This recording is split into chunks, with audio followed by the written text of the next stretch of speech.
Hello, I'm Joe Wilson. I'm running for City Council in Greensboro in District 3.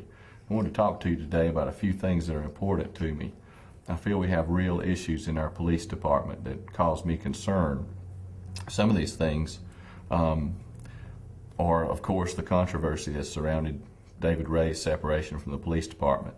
I've said that I will allow Mr. Ray to have an open forum to state his side of the case. I've spoken with his attorney on the matter, and he assures me that Mr. Ray will show up and tell us his side of the story. I think that's a step in getting the truth out in the public.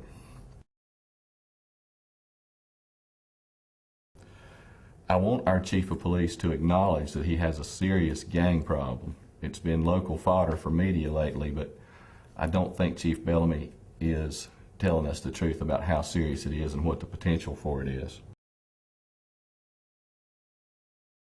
Some other things that we need to worry about is response times in Greensboro are terrible, and some people say that's due to insufficient staff.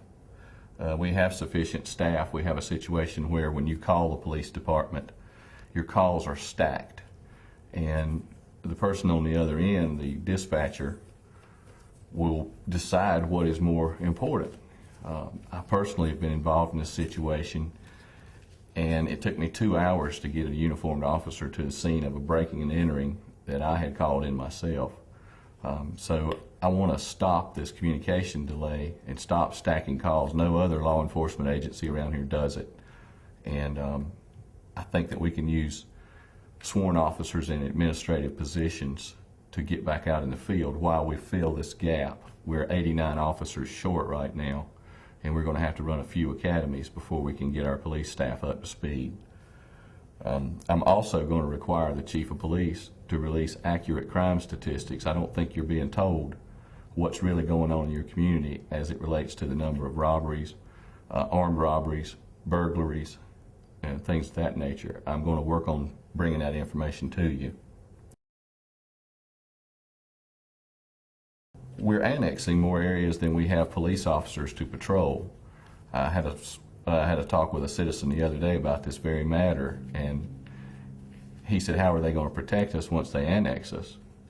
And I talked to Sheriff B.J. Barnes about it, and he said that he would be willing to subcontract sheriff's deputies to cover these areas once they're annexed until we can get our own police department staff in place. I think that's a solid solution to the problem should it arise. The sheriff tells me he hasn't been contacted by anyone in city council or city government right now. I will take care of that problem. If I get elected, I will make sure that every citizen is safe and protected in their own home. I hope you'll go to the polls November 6th, next Tuesday, and vote your conscience. Get informed. All the information's out there. Just go vote. And I hope you'll support Joe Wilson on November 6th for City Council District 3.